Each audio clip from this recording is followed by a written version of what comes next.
on, everybody? It's your boy GS Luke here with our DFS value picks for this week's Travelers Championship. In this video, we'll be covering my top 6 plays priced $8,000 and below on Draftkings to help you save some salary, perhaps get some of that low-owned leverage down low for these large field GPPs. It is one of the more important videos of the week because choosing at the top of the board, not the most difficult thing to do. Solid options across the board, really can't go wrong with those 9 and 10K options, but when it comes to dumpster diving, you really have to pick your spots. So again, we're going to hop into these value picks, which are going to be for large field GPP contest, more high upside plays than safe plays on the slate that are hopefully aimed towards taking down that 50 to 100,000 entry sort of build. So that's what we're looking at here. We have a lot to talk about. Let's go ahead and hop right on in.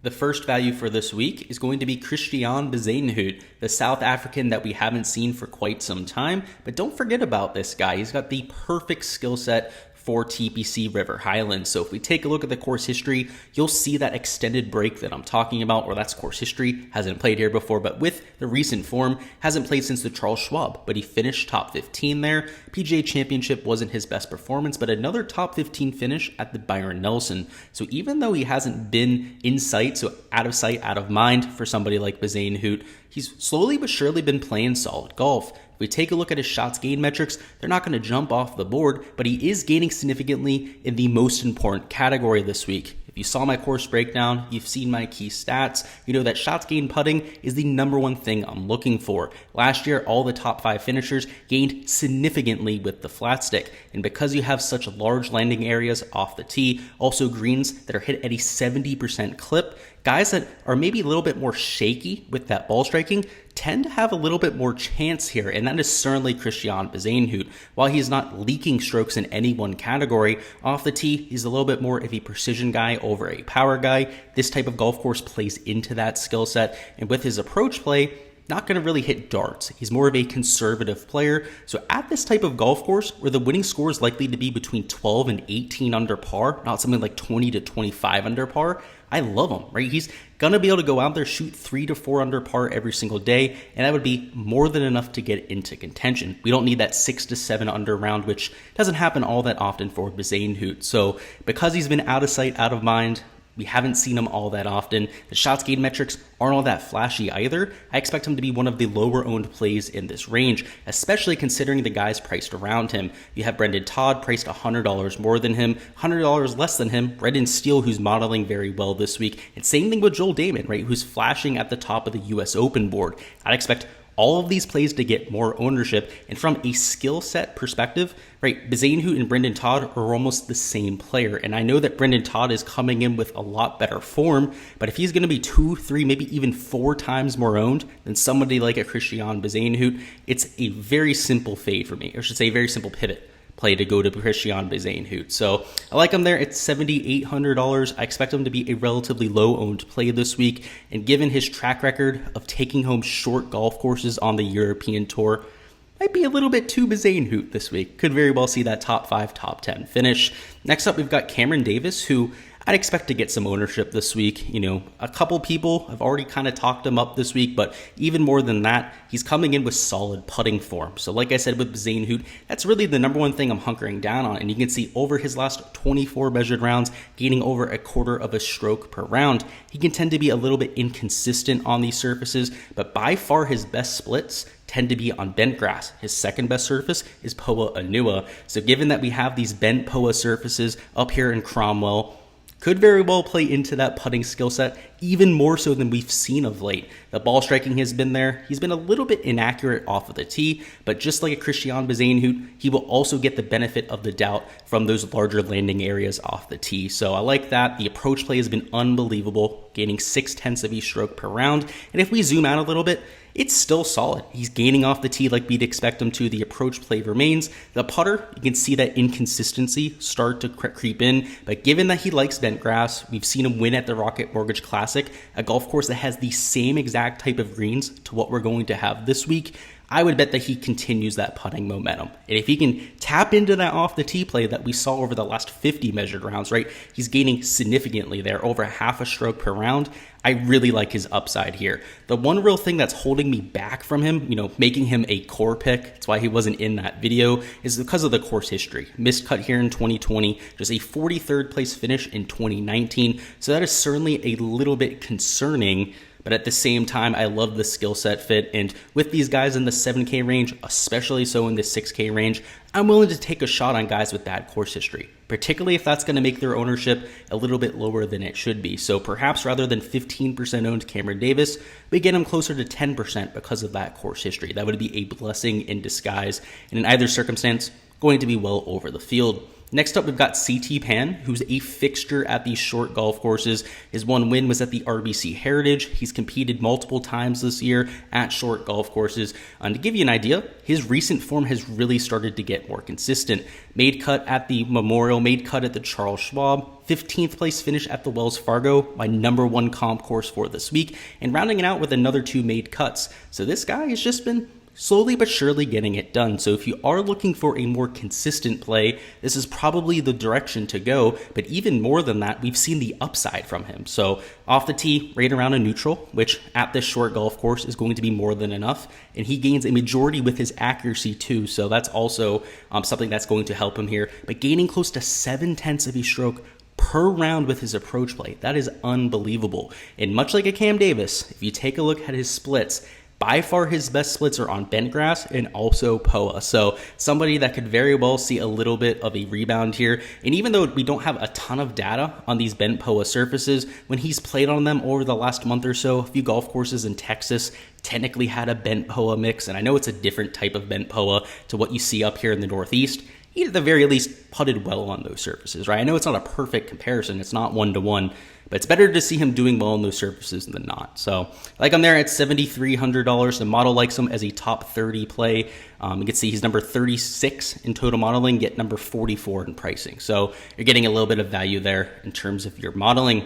Next up, we've got Adam Long at $7,000, another top 26 model ranking, who's frankly should be putting better. And that's why when I looked at the key stats, I figured he would have been putting the absolute lights out, and that's why he was popping in the modeling. But it's actually the ball striking, gaining over 1/3 of a stroke per round off the tee, which is entirely with his accuracy. Adam Long is not the longest player, believe it or not, and with his approach play, gaining close to 1/2 a stroke per round. Typically, his ball striking can come and go, tends to be a little bit streaky for Adam Long. The putter is usually what carries him. And over the last 24 rounds, it's been right around a neutral. So if we do get that pop putting performance, which you're going to need from pretty much everyone this week, he could be in a really solid situation to go out there and succeed. And what really separates Adam Long from a lot of the other ball strikers in this range, like a Stuart Sink, for example, Martin Laird, for example, or a Russell Knox, is he pops with the putter quite often. He's somebody who will lose 2 to 3 strokes to the field with this flat stick, but then go out there the next week and gain those same 3 to 4 strokes to the field. That's why he's right around a neutral player in that category. You're not going to see him very often be neutral with the flat stick over 4 rounds. It usually goes one direction or the other. And when you're talking about a value play, that's the type of volatility I want to embrace, right? He should be maybe not the lowest owned play on the slate because the modeling's been there, because the shots gained metrics have been so solid over those last 24 rounds. But in either circumstance, I'm willing to buy in on that. I just hope he's not 15 to 20% owned, right? He's probably going to be in that 7 to 8% range. So if we take 15 to 20% in our player pool, you can get adequate leverage there, and somebody I will certainly be over the field on. Next up, we have Adam Svensson, who I love at these positional golf courses. He's been a fixture in this value plays video for quite some time, and he's honestly paid off more often than not. He makes a lot of birdies, and even if he doesn't finish in that top 25, he's been in quite a few of my top lineups over the last few months, just based on that birdie production alone. So another player without course history. If we take a look at the recent form from him, though, you'll see why he's an intriguing pick.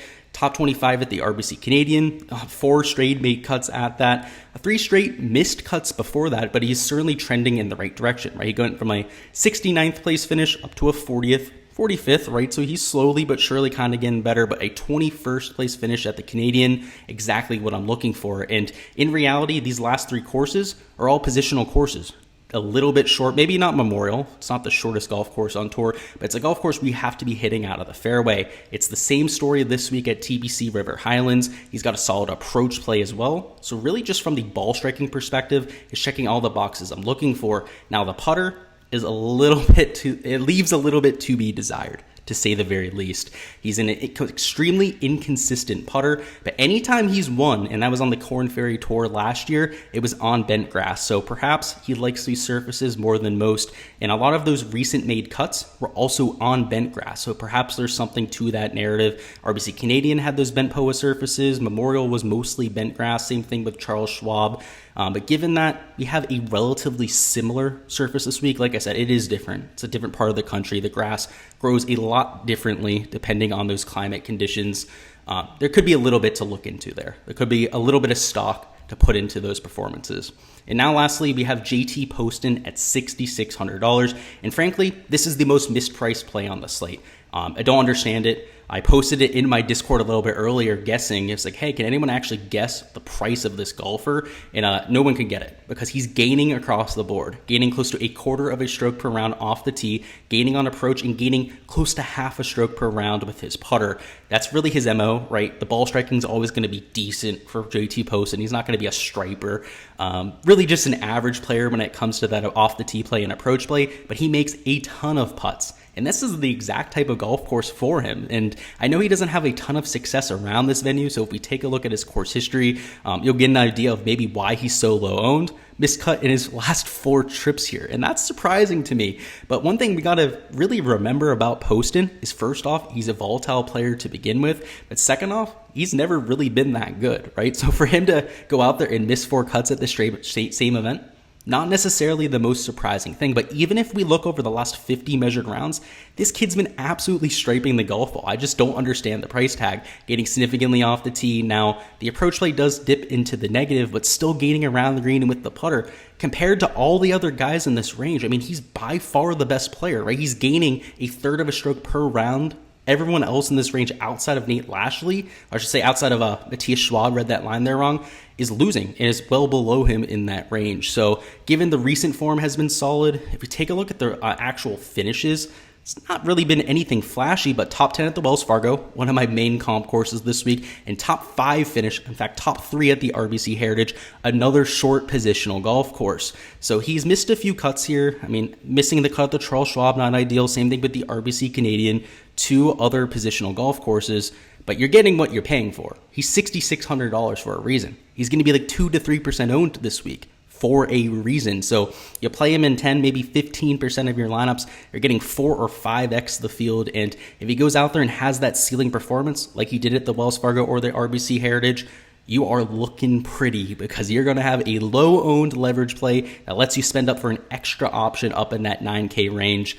And that's how you win GPPs. Alrighty, that's all I've got for the value picks. Before you hop on out of here, comment down below who you've got as your favorite value pick. Just make sure they're $8,000 or cheaper on DraftKings, and go ahead and let me know a little nugget why. Right, so for me, I'm going to take JT Poston. I think he's by far the most mispriced player on the slate. And while I wouldn't have him at like $7,800, I think he's at the very least a $7,300, $7,400 golfer, at least with some of those ceiling performances we've seen over the last month or so. So that's what I'm going with, but make sure you comment down below who you're taking. And as per usual, make sure you are subscribed to the channel so you don't miss any of the content to come. We're going to have fades and sleepers dropping later on tonight, some prize picks content, showdown content throughout the entire weekend to get you covered for those single round slates, so you won't want to miss any of that when it drops. And if you're subscribed, you'll get a notification when these go up. So definitely recommend that. Make sure you smash the like button before you hop on out of here too.